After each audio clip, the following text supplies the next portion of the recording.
Bonjour ou rebonjour à tous. Je suis ravie de vous retrouver, ceux qui étaient déjà avec moi ce matin.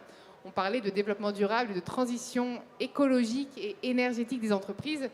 Et on a beaucoup parlé d'innovation de rupture et surtout de mise à l'échelle de ces innovations. Et c'est génial parce qu'on va avoir un exemple concret qui est celui de l'hydrogène avec 3 porte-paroles qui ont réussi cette mise à l'échelle. J'ai le plaisir d'avoir Luc Poyer, le directeur général et président du conseil d'administration de McPhy. Bonjour Alice. Laure Michel, directrice d'investissement dans le pôle innovation de BPI France Investissement. Bonjour. Et Michel Van Esbroek, directeur de EDF Pulse Ventures et EDF Pulse Incubation. Bonjour. Bon, je vous ai présenté assez brièvement. J'aimerais bien que vous m'expliquiez, que vous me précisiez chacun ce que vous faites au sein de l'organisation que vous représentez. Bien, au sein d'EDF, je dirige une structure nouveau business qui comprend à la fois EDF Pulse Incubation et EDF Pulse Venture. Donc nous fabriquons des nouveaux métiers pour le groupe, à la fois à base de projets intrapreneuriaux qu'on incube et d'investissements externes dans lesquels on prend des prises de participation en tant que corporate venture, fonds de capital risque d'entreprise. Et par rapport au sujet qui nous réunit aujourd'hui sur l'hydrogène, à ce titre, j'étais à la fois le président fondateur de Hynamix, la filiale d'EDF qui produit l'hydrogène décarboné, mais en même temps le premier actionnaire de McPhy, que Luc présentera puisqu'il le dirige. Merci. Laure ? Eh bien, moi, je fais partie des équipes Venture Capital de BPI. Concrètement parlant, je prends des participations en capital dans des startups dans les clean tech. Et en l'occurrence, nous sommes actionnaires aussi de McPhy. Voilà. Merci Laure. Luc ? Donc voilà, je suis l'opérationnel de l'étape, accompagné de ces deux grands actionnaires. Et McPhy, donc, c'est une société donc, qui a été créée en 2008, qui a traversé un certain nombre d'étapes jusqu'à devenir un producteur, un concepteur, un producteur et un intégrateur de stations hydrogène et d'électrolyseurs, donc qui aide les industriels et les acteurs de la mobilité à se décarboner. Et voilà, et qui est sur ces deux métiers et qui est en train de passer à l'échelle, ce qui va nous occuper aujourd'hui. Voilà, un acteur européen donc présent en France, en Italie, en Allemagne, et voilà, qui est au cœur de cette révolution hydrogène, et bien accompagné depuis 10 ans par BPI et 3 ans avec EDF. Et voilà. Avant de rentrer dans le vif du sujet, j'aimerais bien peut-être que, Michel, tu nous redéfinisses un peu ce qu'est l'hydrogène, quelles sont les problématiques inhérentes à ce nouveau vecteur, tu me disais ? Effectivement, je pense qu'il faut parler de l'hydrogène comme d'un vecteur énergétique. D'abord, il faut se souvenir que l'hydrogène, ce n'est pas un sujet nouveau. Beaucoup d'industries utilisent de l'hydrogène dans le monde. On en a besoin pour désulfurer les fuels dans les raffineries. C'est la matière première de base pour fabriquer de l'ammoniac et des engrais carbonés. Simplement, aujourd'hui, elle est massivement fabriquée en cassant des molécules de méthane, CH4, et donc ça produit du CO2. Donc l'enjeu pour l'hydrogène, c'est à la fois de substituer cet hydrogène gris dont la production émet du CO2 par de l'hydrogène décarboné. Et pour ça, il ne faut pas le produire à partir de gaz, il faut le produire par électrolyse à partir évidemment d'électricité décarbonée. Donc ça, c'est le premier enjeu, c'est décarboner le marché de l'hydrogène existant. Mais au-delà de ça, et c'est pour ça que je pense qu'il faut parler de l'hydrogène comme d'un vecteur énergétique, c'est que l'hydrogène décarboné va permettre de décarboner des secteurs qui sinon ne sont pas accessibles à la décarbonation. C'est-à-dire que vous savez qu'on peut décarboner toute une partie de l'économie simplement en substituant les combustibles fossiles par de l'électricité, dans la mobilité électrique ou en changeant sa chaudière fuel ou sa chaudière gaz par une pompe à chaleur, mais ça ne permet pas de tout décarboner. Par exemple, un haut fourneau en acierie, ça émettra toujours du CO2. Un four de cimentier, ça émettra toujours du CO2. Si vous voulez emmener des solutions de décarbonation pour décarboner ces industries-là, eh bien, l'hydrogène est une solution qui permet quelque part de diffuser plus largement l'électricité décarbonée pour décarboner des pans entiers de l'économie, à la fois dans la mobilité et dans l'industrie. C'est pour ça que je parle d'un vecteur énergétique. Et hydrogène vert, hydrogène gris, quelle est la différence ? Alors, le gris, C'est facile, c'est celui qui est produit en cassant la molécule de méthane et ça génère 10 kg de CO2 par kilo d'hydrogène produit. Après, il y a tout un arc-en-ciel de solutions décarbonées. Nous, on dit simplement hydrogène décarboné parce que tout simplement, c'est le plus important. C'est ça la finalité pour lutter contre le changement climatique. Alors, ceux qui disent qu'on le produit à partir d'éolien et de photovoltaïque, qui disent c'est du vert. Ceux qui disent on peut le produire en émettant du CO2, mais on va capter le CO2, c'est du bleu.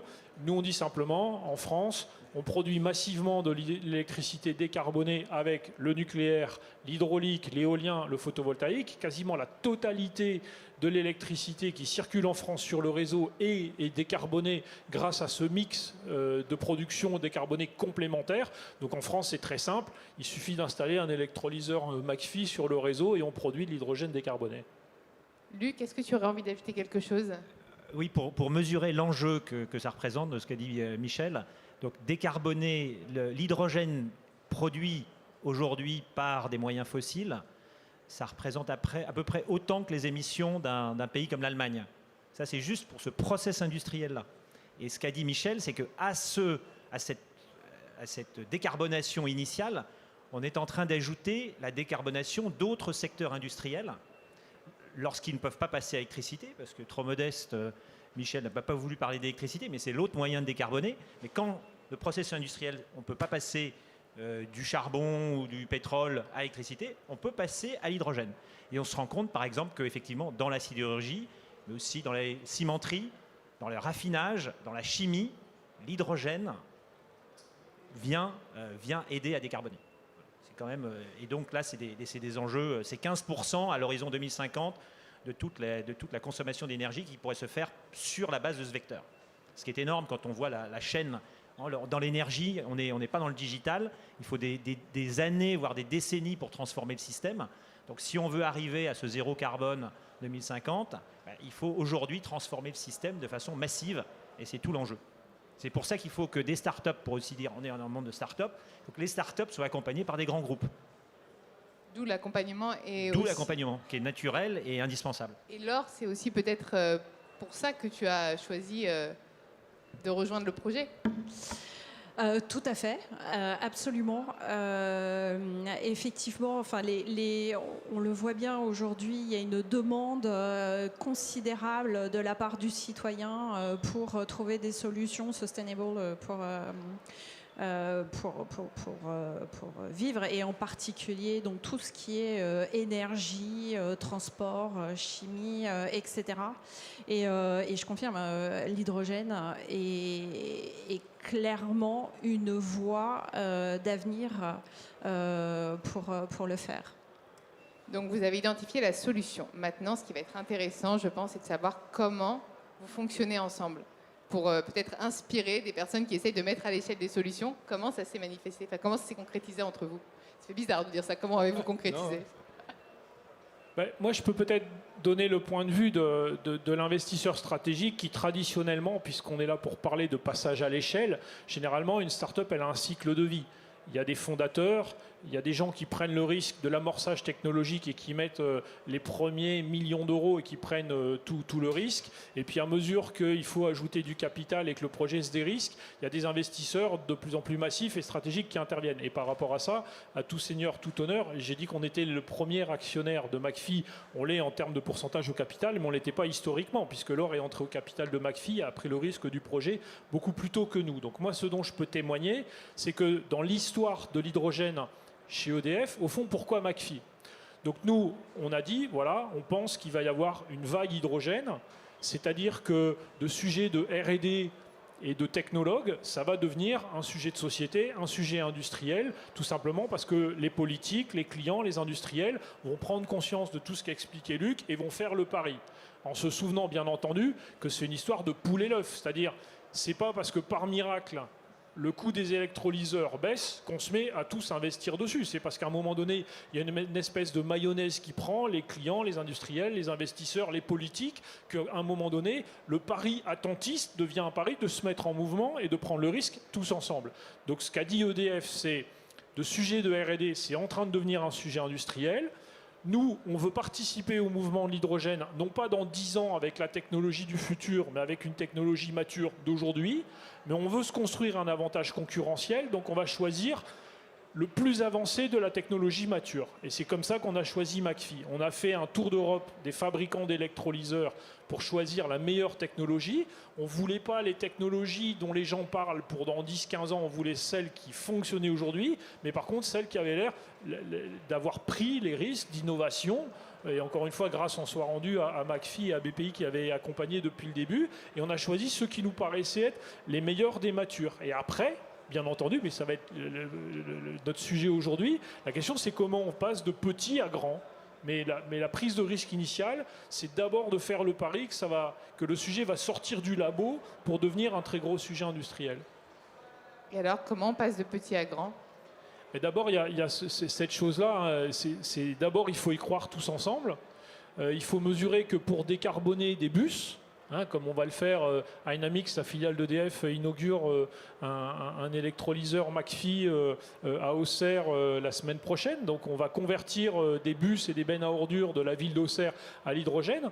Il faut que nous, on y croit comme investisseurs, mais avant ça, il fallait aussi que la communauté de communes, elle y croit et qu'elle subventionne des bus à hydrogène qui eux-mêmes coûtent plus cher que les bus diesel. Donc il faut vraiment insister sur le fait que ce qu'on attend des pouvoirs publics, c'est de donner le cap, de s'engager suffisamment massivement et avec une visée de suffisamment long terme pour qu'ensuite tous les acteurs dont nous sommes puissent prendre le risque. Puisqu'il n'y a que si nous on prend le risque qu'on va faire du volume et baisser les coûts, mais pour que nous on prenne le risque, il faut qu'il y ait un cadre. Donc j'ai l'impression qu'il y a quand même toute une sensibilisation aussi d'un écosystème à ces sujets-là pour pouvoir implanter ces innovations. Oui, donc sur la mobilité, ce qui est un cas, donc ça veut dire que il faut convaincre les gens que même si le bus hydrogène est 2 fois plus cher, ça vaut le coup de le subventionner parce que dans 10 ans, il sera plus 2 fois plus cher, mais qu'il va falloir un peu de courage, de sensibilisation pour convaincre tout le monde, les élus, les clients, les industriels, les financiers de prendre ce risque. Et de la même façon sur l'industrie, on est en train aujourd'hui de parler de projets de centaines de millions d'euros pour décarboner des cimenteries, pour décarboner la production de méthanol ou la production de carburant. Donc plusieurs indices de ça.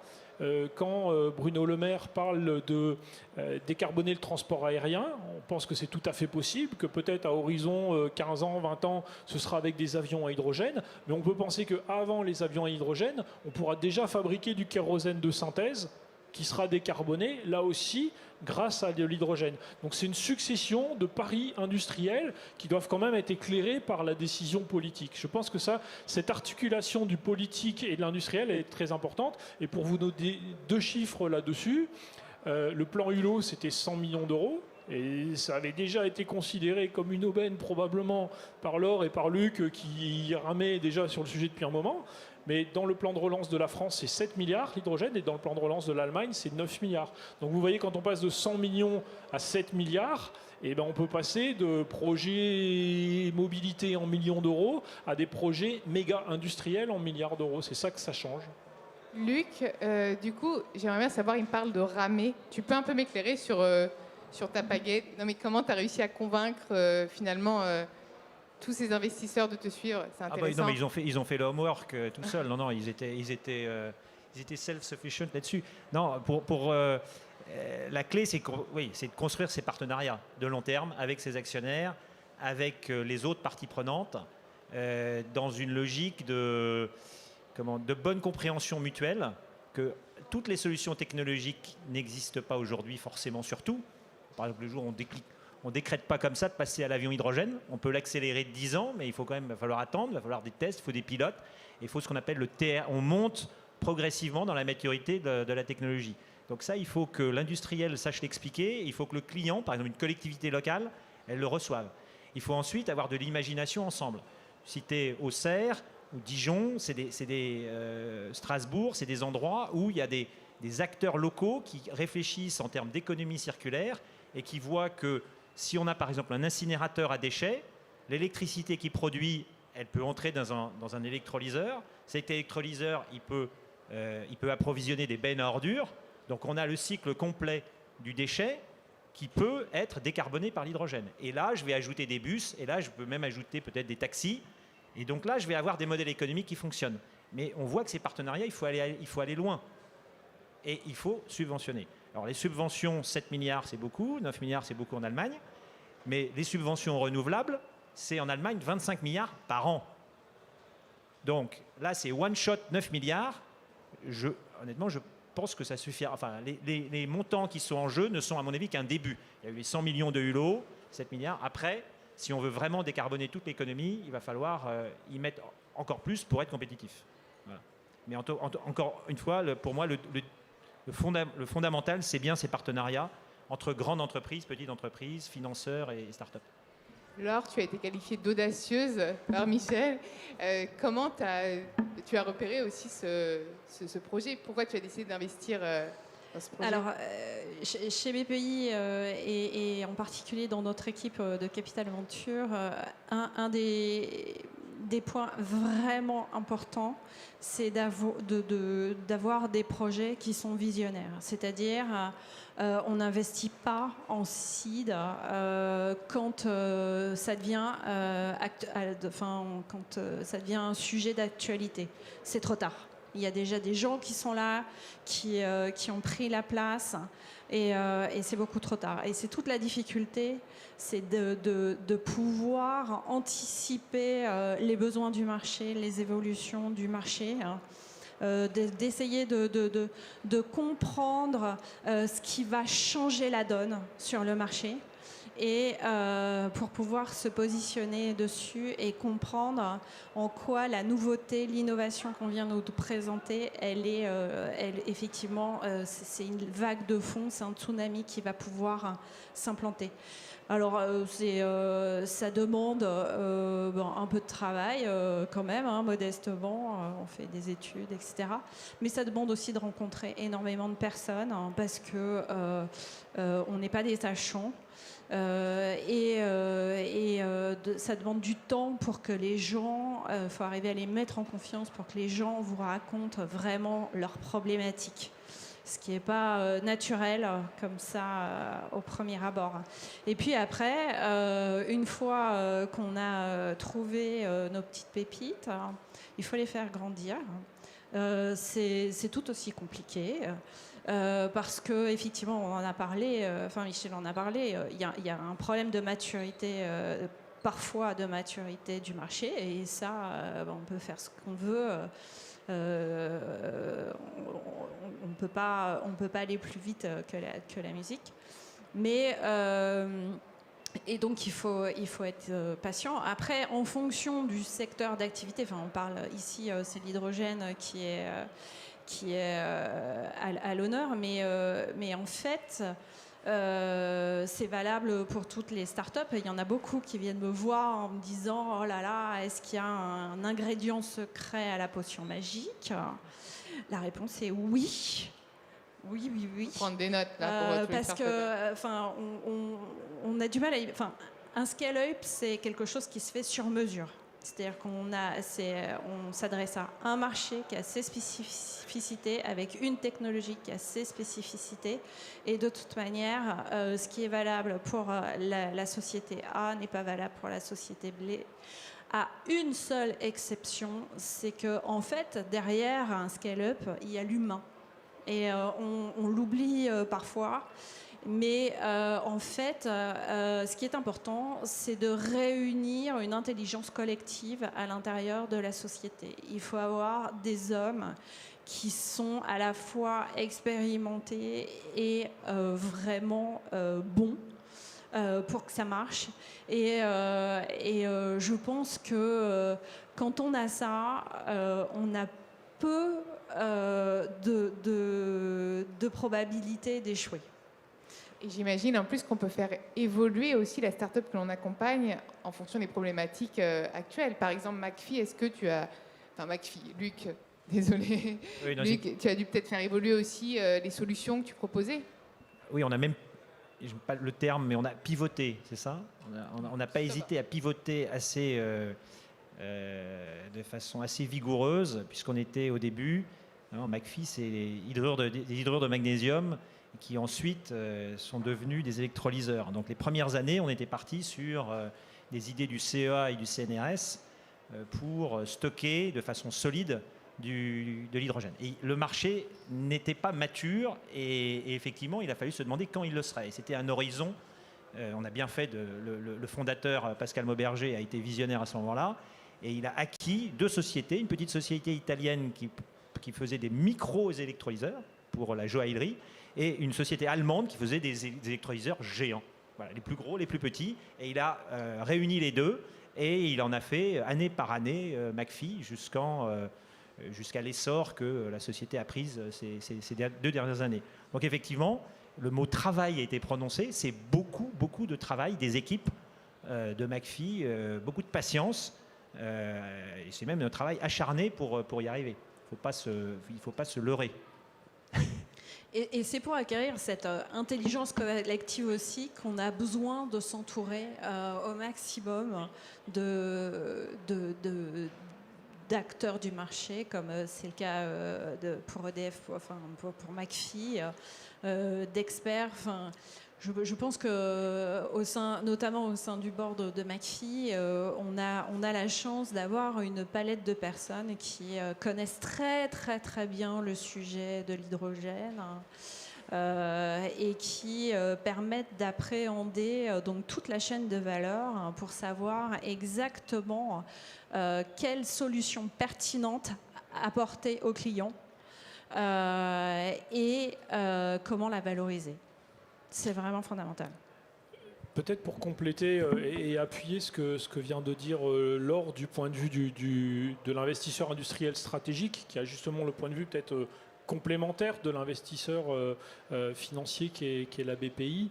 Ce qui me semble très important dans ce que dit Laure, c'est cette complémentarité des points de vue. Et c'est ça d'ailleurs qui inspire la philosophie qui est la nôtre à EDF Pulse Venture, c'est que souvent, quand vous êtes un investisseur stratégique, on dit mais pourquoi tu acceptes d'être minoritaire? Finalement, si les électrolyseurs McPhy s'intéressent EDF, vous avez la surface financière pour peut-être racheter directement la société. Ben non, surtout pas. Parce que si vous faites ça, vous désintéressez les fondateurs, vous désintéressez le management et vous vous privez de la complémentarité des points de vue, justement, qui explique Laure. Parce que comme investisseuse, elle aura une complémentarité de vision sur peut-être, j'imagine, des tas d'autres startups que tu as vues et qui te donnent cette vista qu'il faut avoir pour aiguiller la société dans ces moments de difficulté ou dans ces grands choix stratégiques. Nous, on est stratégique. Mais il y a aussi Technip et Chart LNG qui sont rentrés au dernier tour de financement. Et on voit bien que finalement un tour de financement réussi, c'est d'abord une quantité d'argent suffisante pour permettre de développer la société. Mais c'est surtout quelque part réunir ce que moi j'appelle les amis de la famille. C'est-à-dire qu'on a tous une bonne raison de vouloir que McPhy réussisse. Et on a tous un quelque chose de spécial à lui apporter. Nous, c'est notre connaissance du marché de l'électricité décarbonée et notre volonté d'être un client de McPhy en installant des plateformes d'électrolyseurs avec leurs électrolyseurs. Alors, c'est ce point de vue de financier qui permet de suivre la société tout au long de sa croissance. Technip, c'est son métier d'ingénierie qui va permettre d'inclure des technologies de McPhy dans des grandes plateformes d'électrolyse dont Technip ferait l'ingénierie. On a tous quelque part une raison de vouloir que McPhy réussisse et quelque chose de spécifique et complémentaire à apporter à son développement. Luc, tu aurais voulu ajouter quelque chose? Sous l'angle industriel, ça se traduit comment? Ça veut dire qu'il faut être à la fois... Pourquoi c'est un défi? Il faut être à la fois innovant dans les technologies, donc cette partie R&D, ingénierie. Il faut être capable de monter des grands projets. Là, on parlait de Technip, c'est des gens qui savent vous intégrer dans un écosystème industriel compliqué, par exemple une plateforme chimique, une plateforme de raffinage. Et puis, il faut des gens qui savent des usines. Là, on parlait, le ministre de l'économie disait « je veux des usines en France ». Il faut savoir refaire des usines en France. Et donc là, il y a tout un enjeu, c'est que derrière ces partenariats, après, on va en parler peut-être, il faut trouver des compétences. Et ça, c'est un peu le goulet d'étranglement. C'est parfait, tu amorces la transition justement. Pourquoi on ne peut pas accélérer cette mise à l'échelle des innovations? Tu me parles de compétences, tu me parles d'infrastructures. Quelles sont toutes ces limites? Peut-être, on va peut-être pas faire le tour de toutes les limites, mais il y en a forcément. Et quelles sont les principales pour l'accélération? Puisque l'urgence, elle est là. On a le rapport du GIEC, il faut accélérer. Pourquoi est-ce que tout le monde ne peut pas mettre à l'échelle tout de suite une innovation? C'est une bonne question, ça. C'est une bonne question, je la pose à mes clients plus souvent, mais non, je laisse peut-être Michel, qui a peut-être plus de recul que moi, qui suis le nez sur le guidon, pour répondre à cette question. Juste peut-être le début du raisonnement, mais je pense que Laure et Luc, vous pourrez, probablement être beaucoup plus spécifiques que moi sur les aspects aussi concrets et appliqués à McPhy et au métier du financement de l'innovation. L'enjeu, c'est la décarbonation. La raison d'être, la stratégie d'EDF, c'est la neutralité carbone en 2050. Et par rapport à ça, il y a une palette de solutions possibles qui est énorme. Nous, la raison pour laquelle on a monté quelque chose qui est à la fois un incubateur et un fonds d'investissement, c'est que c'était le bon outil pour, j'allais dire, se disperser efficacement, c'est-à-dire balayer cette transition énergétique depuis, je ne sais pas, le biométhane jusqu'aux batteries, en passant par les véhicules électriques, et d'être à la fois très bienveillant, très dans le support des projets, mais en même temps savoir arrêter les projets qui ne marchent pas pour concentrer les moyens sur ce qui peut fonctionner. Bien. Quand vous faites ça, vous considérez l'ensemble des solutions possibles de décarbonation, et je vais, pour les besoins du raisonnement, réduire le raisonnement, si vous voulez, à un paramètre qui sont le nombre d'euros par tonne de CO2 économisé. Donc, vous mettez du double vitrage chez vous, ce qui a un certain coût d'investissement. Vous allez économiser du chauffage, donc des émissions de CO2. Ça va faire un certain nombre d'euros de dépenses, de coûts par tonne de CO2 évité.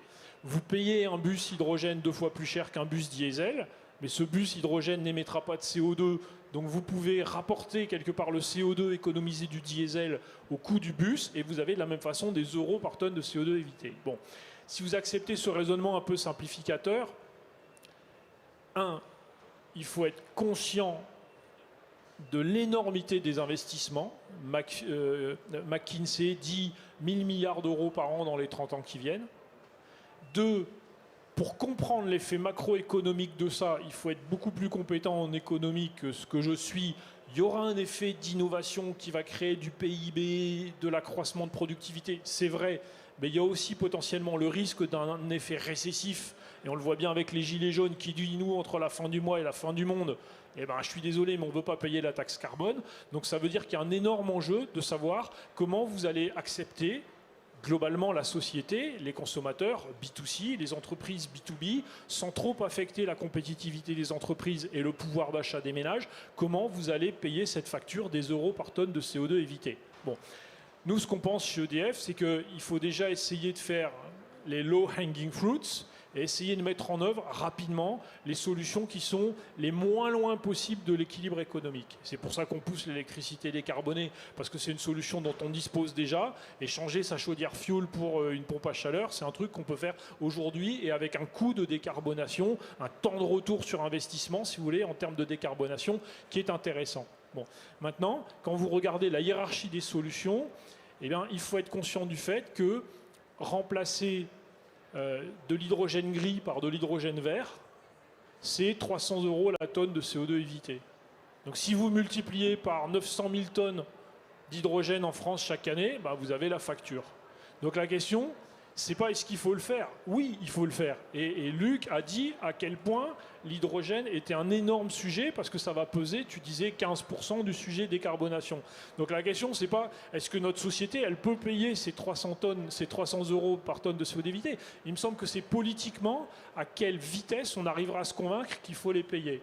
Concrètement, il y a 2 ans, on n'était pas prêt, puisqu'on a eu 50 week-ends d'émeutes à cause de la taxe carbone.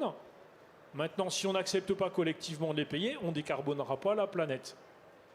Et donc, le niveau de la mer, il ne va pas monter d'1 mètre, il va monter de 5 mètres. Donc, il n'y aura pas des guerres sporadiques, il y aura la guerre partout. Donc, il faut prendre conscience de ça collectivement. Et me semble-t-il, cette gradation, l'ordre de mérite des solutions de décarbonation me semble très important. Il faut faire tout ce qu'on peut se payer aujourd'hui le plus vite possible.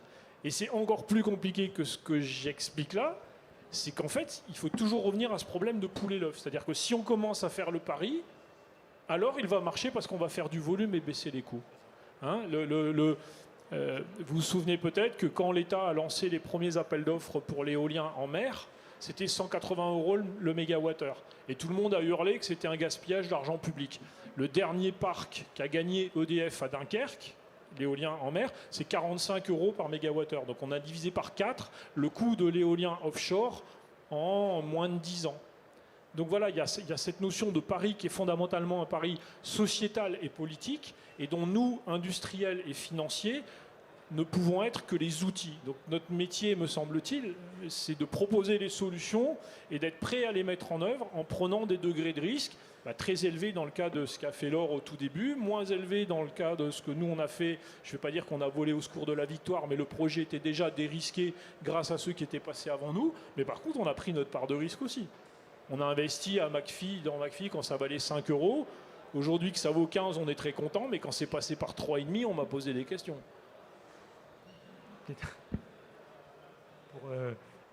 Pour revenir à l'enjeu de réduction des coûts, il faut avoir peut-être quelques idées en tête. Il y a 5 ans, un électrolyseur, ça coûtait 1,5 million au mégawatt. Maintenant, on est passé à 750 000 €. Donc, on a divisé par 2 les coûts en 5 ans. Et il faut encore rediviser par 2 les coûts pour être à la parité avec le SMR, donc avec cette production par le gaz naturel. Et au niveau de l'hydrogène pour la mobilité, il faut encore qu'on fasse, là aussi, il faut un bon 50% pour arriver avec la parité avec le diesel. Donc on est en chemin, on a fait peut-être la moitié du chemin, mais c'est la deuxième moitié, souvent dans une course, la deuxième moitié est plus difficile que le début, mais on est là-dedans. Alors il y a peut-être, dans cette accélération, il y a peut-être un facteur qui va nous aider à quelque chose, malheur est bon, c'est que quand le prix des hydrocarbures augmente, c'est quand même mieux pour les vecteurs décarbonés. Même si ce n'est pas simple, parce qu'ensuite le market design peut faire que, par exemple, le prix du carbone impacte le prix de l'électricité, y compris lorsqu'elle est décarbonée.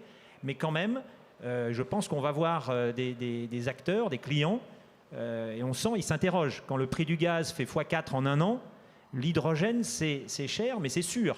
Vous allez vous approvisionner auprès de... Il y a un enjeu de souveraineté aussi, de sources qui sont nationales, voire locales.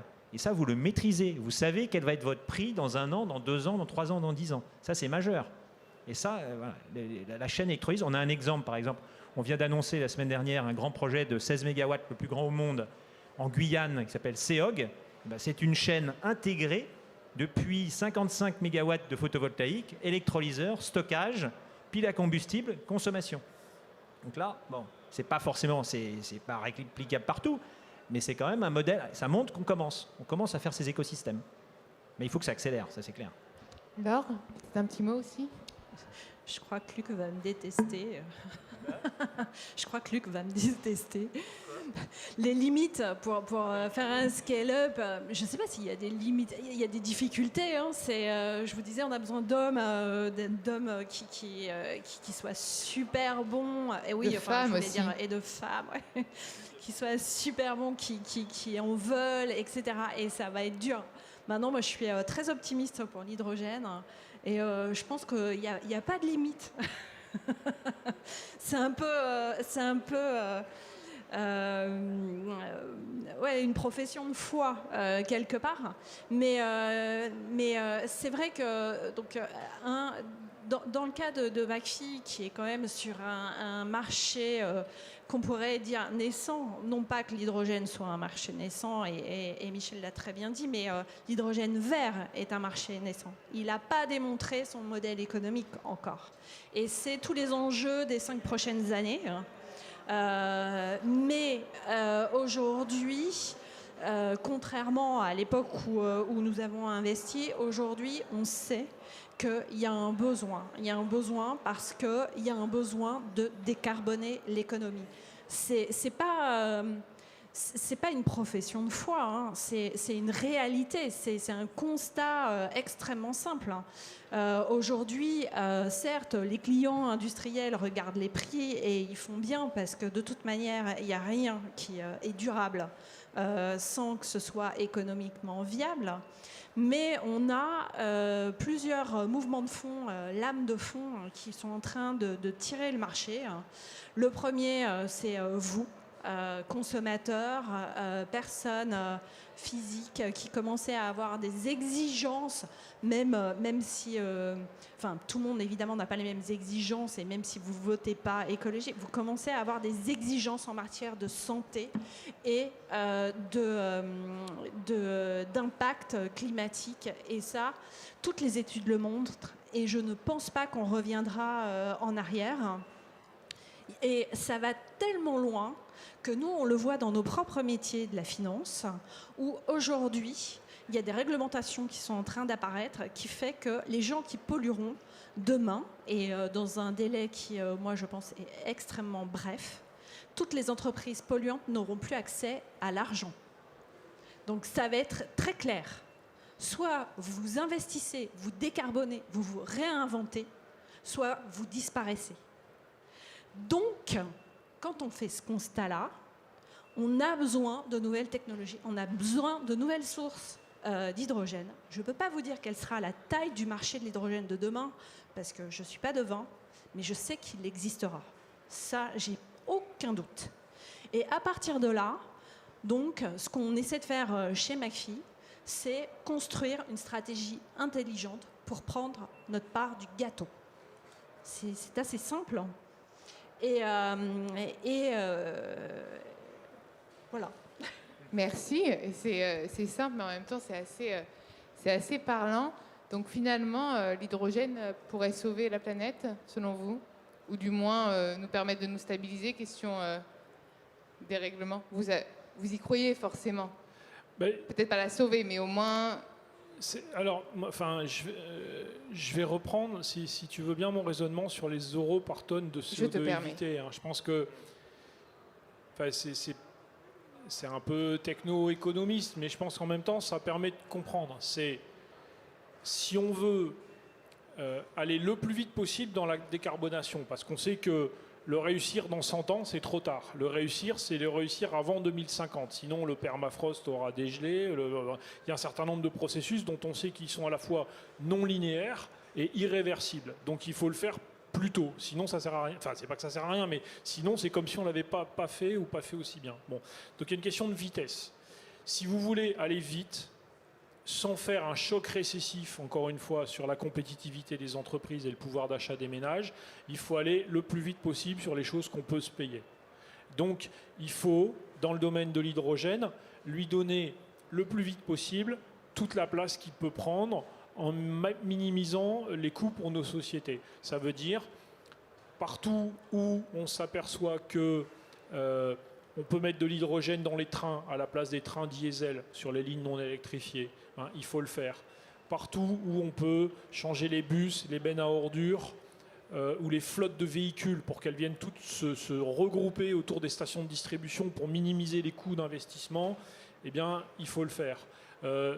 Et après, il y a des solutions de décarbonation via l'hydrogène qui vont probablement s'étager dans le temps. C'est pour ça que répondre à ta question, c'est oui, l'hydrogène doit prendre et va prendre une place énorme dans la décarbonation de l'économie globalement, mais ça se fera probablement par étapes.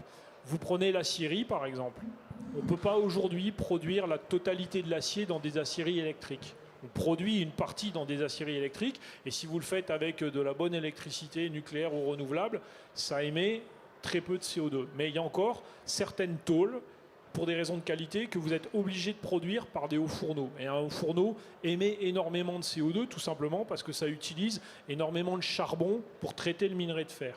Ben, vous pouvez, petit 1, enlever une partie du charbon et le remplacer en partie par de l'hydrogène dans le haut fourneau.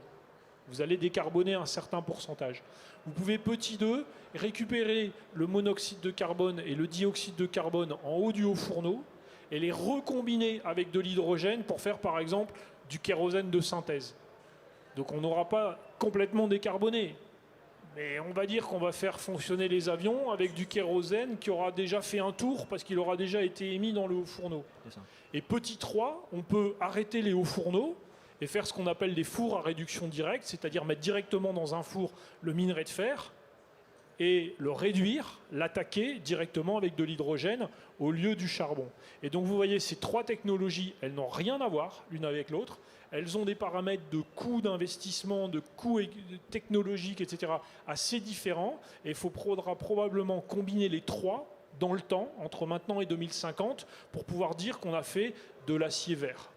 Et donc évidemment, il y a un travail à la fois d'ingénieurs et d'économistes à faire pour comprendre ces trajectoires. Et vous voyez que chacun a sa part. Laure le disait très bien en disant, c'est vous comme consommateur d'abord qui dites votre avis. Et ça me paraît très important parce que si vous dites l'hydrogène vert coûte 3 fois plus cher que l'hydrogène gris, fin de l'histoire.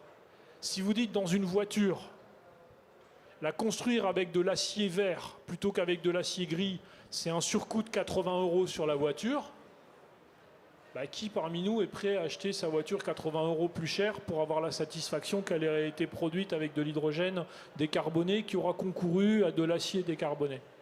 Vous voyez, donc je pense qu'on a notre mot à dire, non seulement, mais je pense qu'on a le fin mot de l'histoire, à la fois comme citoyen et comme consommateur, mais dans des chaînes d'une très grande complexité. Et il faudra vraiment attaquer tous les maillons de la chaîne pour faire le job. Investir pour la planète, en fait. Oui, mais c'est ce qu'on fait. Ouais, on y travaille. Donc on voit bien les 3 logiques pour soutenir la demande, parce que dans la poule et l'œuf, il faut quand même qu'il y ait une demande. Donc, il y a au début un modèle avec des subventions. Il y a un modèle plus régulatoire on impose à certaines industries de se décarboner. Par exemple, le raffinage, le RED 2, vous devez incorporer l'hydrogène vert dans vos carburants, comme on l'a fait pour les biofuels. Puis le dernier et le plus sain, c'est que le consommateur accepte de payer un peu plus cher parce qu'il y a de l'hydrogène vert. Et on voit l'exemple de Michel, il est extrêmement important, parce qu'on voit que ça peut basculer. La sidérurgie, il y a 18 mois, ne tenait pas ce discours. Il y a 18 mois, tout le monde nous disait il faut que vous arriviez moins cher que le pétrole. Mais on ne va pas y arriver. Ou le gaz. On ne va pas forcément y arriver. Parce qu'il faut de l'électricité qui, elle, le prix de l'hydrogène vert... On ne va pas y arriver à court terme. À court terme. À court terme. Non, mais 2030, on parle d'une accélération. Donc si on veut accélérer, il faut trouver autre chose. Donc l'hydrogène vert, c'est de l'électricité, 2 tiers d'électricité et 1 tiers de CAPEX, donc les électrolyseurs. Donc nous, si on fait l'effort sur les CAPEX, il y aura aussi d'autres efforts à faire. Et donc ce qui est important, c'est de voir que, effectivement, sur un produit, si vous prenez la tonne, ce que je veux dire, vous prenez la tonne d'acier, vous la faites en hydrogène vert, ça va coûter combien? 30-40% plus cher. Par contre, si vous raisonnez comme le consommateur au niveau de la voiture, vous vous dites, ma voiture, elle va être 1 ou 2% plus chère, et parce que quand je vais aller regarder l'analyse du cycle de vie, je vais voir que ça fonctionne. Ce que disait Laure, les gens vont regarder de plus en plus et vont dire, une voiture où il n'y a pas un bon cycle de vie, je ne vais pas la prendre. Et ça, c'est en train de s'accélérer de façon impressionnante. Donc il faut aussi quand même éduquer le consommateur. C'est important de communiquer, d'être transparent. Oui, mais il apprend vite. Moi, j'ai l'impression que je suis... Non, mais en 24 mois, c'est étonnant. Alors, c'est pas fait. Hein. Après, une autre chose est de le transformer en réalité industrielle. Et là, il faut être très modeste. Mais en termes de prise de conscience, si on avait fait une conférence, on avait parlé d'acier vert il y a 2 ans, tout le monde aurait rigolé. Si on avait parlé d'avion hydrogène il y a 2 ans, tout le monde aurait éclaté de rire. Et aujourd'hui, on vous dit comment vous allez faire. Laure, est-ce que tu aurais envie d'ajouter quelque chose avant que je pose des questions, que l'audience pose des questions à nos invités? En fait, oui. Donc l'hydrogène. On est en train de vivre quand même des grands changements liés justement à ces problématiques climatiques qui sont en train de rebattre complètement les cartes économiques et géopolitiques, au niveau mondial et tout ce qui est géopolitique. On le voit très très bien d'ailleurs avec la guerre entre les États-Unis et la Chine. Et la guerre économique entre la guerre économique entre les deux. On n'est pas encore aux bombes, mais en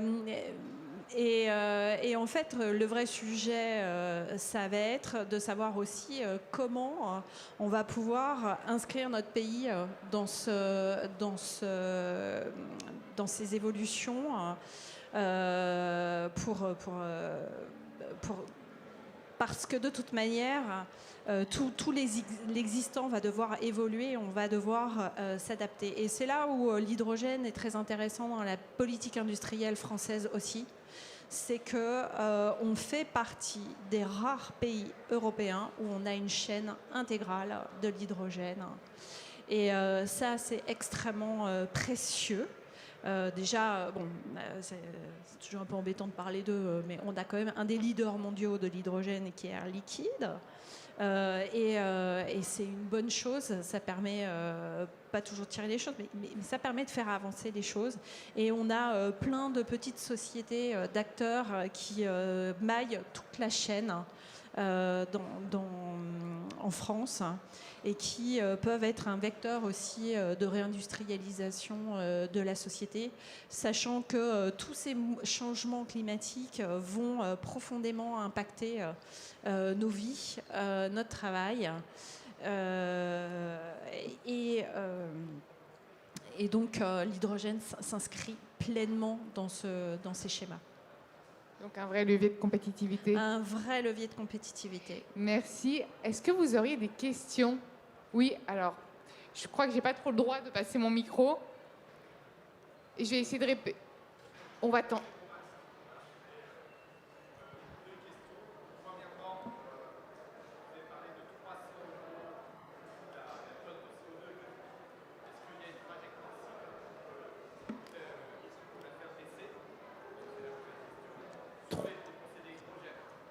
« 300 €, est-ce que vous avez entendu la question?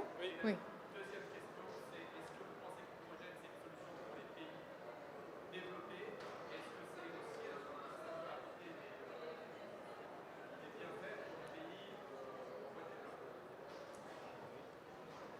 Ben, peut-être pour préciser ce que je disais et répondre à votre première question sur les 300 € la tonne de CO2 évité, il y a deux questions.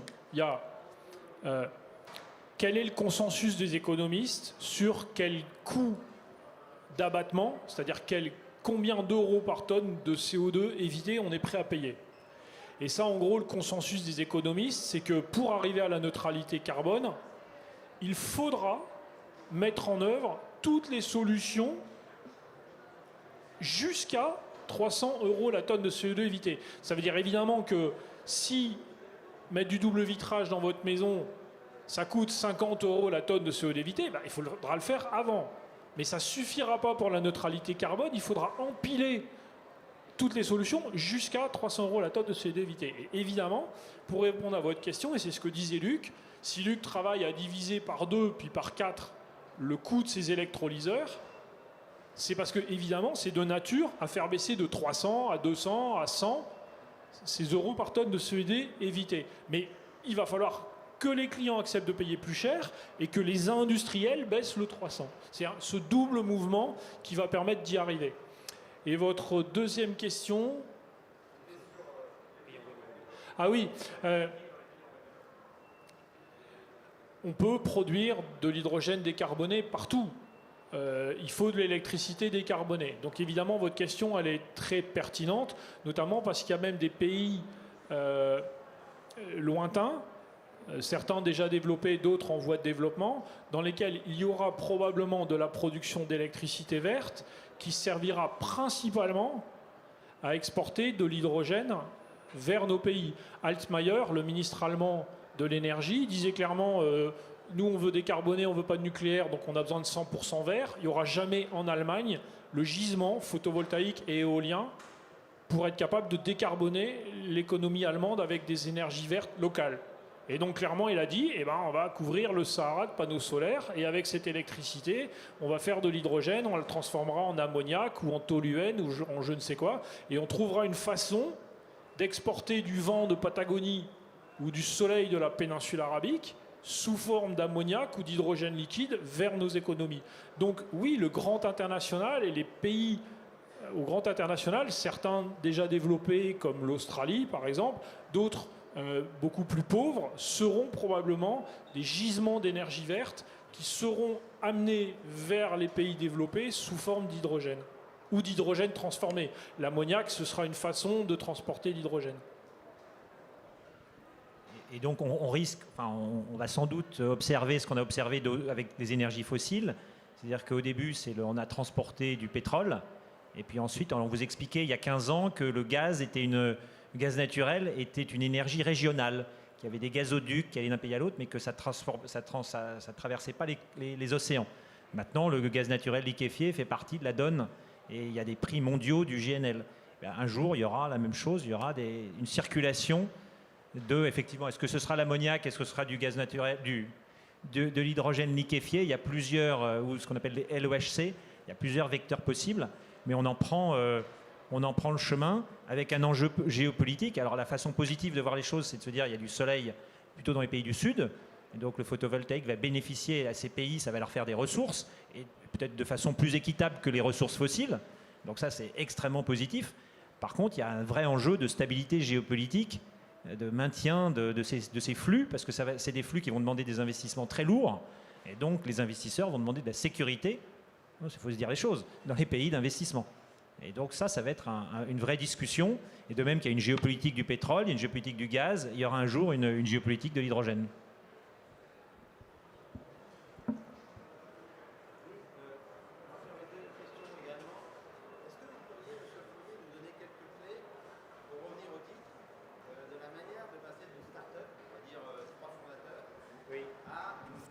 Oula, vous avez combien de temps là? Il est moins...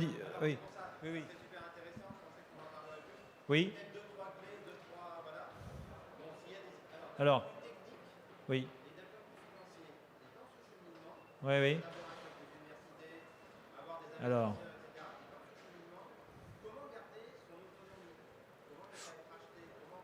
Oui, il y a beaucoup de questions. Alors, la clé, l'interprétation, c'est ce que Laure Milch a dit, c'est du sur-mesure. Donc, et il n'y a pas de potion magique. Alors, il y a une potion magique, mais elle est différente selon chaque Gaulois qui la boit. Donc, c'est non. Les hommes. Voilà. Les hommes et les femmes. Les hommes et les femmes. Voilà. Et leur oui. Alors, mais quand même, il faut du temps. En tout cas, dans l'hydrogène, c'est un métier d'industriel.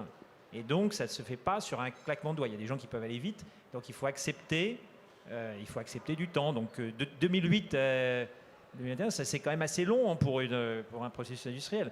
Il faut accepter ce qui est les erreurs. C'est fail and learn. Ce que les Américains font bien, nous, on apprend. Il faut une humilité, c'est-à-dire qu'il faut accepter les partenariats du début à la fin, écouter ses clients. Moi, alors, je ne suis pas le fondateur, donc je parle très, très humblement. Mais donc, lui a su pivoter.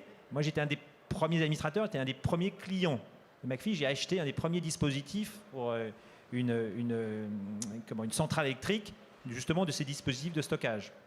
Donc, il faut s'occuper de ses clients pendant toutes ces années-là, il faut s'occuper de ses investisseurs, et c'est comme ça qu'on garde son indépendance à la fin, si on réussit toutes ces étapes qui sont longues, ardues, mais qui sont possibles. Et il faut être honnête. Il faut dire que depuis 2 ans, il y a eu une vague qui a porté l'hydrogène. McPhy tout seul n'aurait pas fait cette vague, soyons parfaitement honnêtes. Quant à garder son autonomie, c'est un choix personnel. J'ai pas d'autre réponse. Vous voulez aller vite, vous êtes obligé d'aller solliciter, lever de l'argent, tout simplement. C'est une question de course. Après, si vous avez tout votre temps, c'est pas nécessaire. Mais le problème de prendre son temps, surtout dans le monde dans lequel on vit, qui s'accélère, c'est qu'il faut pas se faire doubler au passage. C'est tout. Et surtout, si on a des solutions pour lutter contre le dérèglement climatique, il vaut mieux aller vite. Moi, je suis pour l'investissement quand c'est comme ça. Il y a d'autres questions ?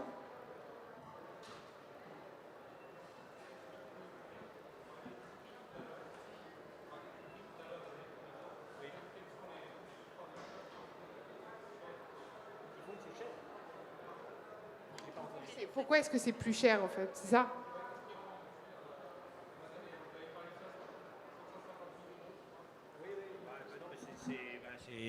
Oui, c'est difficile. Pourquoi c'est cher? Parce que c'est quand même quelque chose technologie qui doit réunir pas mal de qualités, la compétitivité, la performance, la pureté de l'hydrogène que vous produisez, la flexibilité si vous voulez pouvoir être adossé à du renouvelable, la compacité, donc, la sécurité bien sûr. Donc vous devez concentrer des exigences dont certaines ne sont pas négociables sur un matériel qui est quand même de haute technologie. Donc c'est pour ça que c'est cher. Et il y a, et bien sûr, la logique, c'est que de l'effet d'échelle, ça va mieux en le disant, c'est que produire des volumes de plus en plus importants vous permet de réduire au niveau de vos composants, de vos machines, de vos chaînes de production les coûts, comme on l'a vu dans le photovoltaïque ou l'éolien. Mais c'est des composantes assez compliquées. Un stack, c'est assez compliqué. Ensuite, il faut séparer. Donc vous produisez à travers le stack l'hydrogène et l'oxygène, hein, puisque pour deux molécules d'hydrogène, vous avez une molécule d'oxygène. Il ne faut pas que ça il faut les séparer, il faut éviter que ça se remette ensemble, parce que sinon, voilà. Donc c'est plus difficile que d'autres technologies. Et sans oublier que le but du jeu, c'est de casser la molécule d'H2O avec de l'électricité, avec H2 d'un côté et O de l'autre. Et donc dans ce processus, l'électricité, ce n'est pas une source d'énergie, c'est une matière première. Ça veut dire qu'en fait, les 2/3 ou les 3/4 du coût de production de l'hydrogène, c'est le prix de l'électricité. Et donc McPhy fait sa partie du job en réduisant le coût des CAPEX. Et après, l'autre partie viendra de la réduction du coût des énergies, qui, je le rappelle, doivent être décarbonées. Parce que électrolyser de l'eau avec de l'électricité qui vient d'une centrale à charbon, autant faire rouler vos bus au diesel. Hein. Oui, c'est deux différences très importantes avec le renouvelable. Enfin, le renouvelable, l'éolien, le solaire. C'est-à-dire que vous n'achetez ni le vent, ni le soleil. Vous devez quand même acheter l'électricité, et c'est 2/3 de la composition de l'hydrogène vert. Donc ça rend déjà le système plus compliqué. Et ensuite, tout le système électrique existe, heureusement, et donc c'est une sorte de plug and play quand vous mettez vos éoliennes ou vos photovoltaïques, alors que pour l'hydrogène, il y a toute la chaîne à construire. On n'a pas parlé de logistique, là on s'est attaché à la production d'hydrogène, mais on aurait pu parler, il faudrait une autre séance aussi, pour parler de toute la chaîne aval. Mais votre question est très intéressante sur les limites justement du déploiement d'une start-up, parce que sur l'hydrogène vert, il y a bien un truc qu'on voit, c'est qu'en fait, et McPhy fait partie de ces gens, et EDF aussi, c'est qu'on est dans la phase d'évangélisation du marché.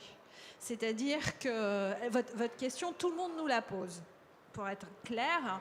Et je peux vous dire que quand on vous répond, il ne faut pas vraiment croire ce qu'on vous dit.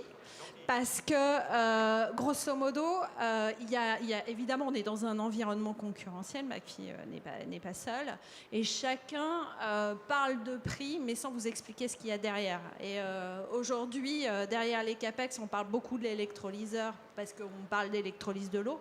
Mais un électrolyseur tout seul, vous n'allez rien en faire, mis à part si vous avez envie d'une œuvre d'art dans votre salon. Vous avez besoin tout d'un système de purification, de système électrique, etc. Et l'électrolyseur est ce qu'on appelle le balance of plant, c'est-à-dire une unité de production d'hydrogène clé en main. C'est pas du tout le même coût. Or, quand vous êtes un client, c'est surtout ça qu'il faut regarder. Les prix que j'ai donnés, c'était clé en main. Si vous voulez qu'on se revoie après, j'ai pris mon catalogue de produits. Bon, je peux prendre juste une dernière question, parce que le temps file.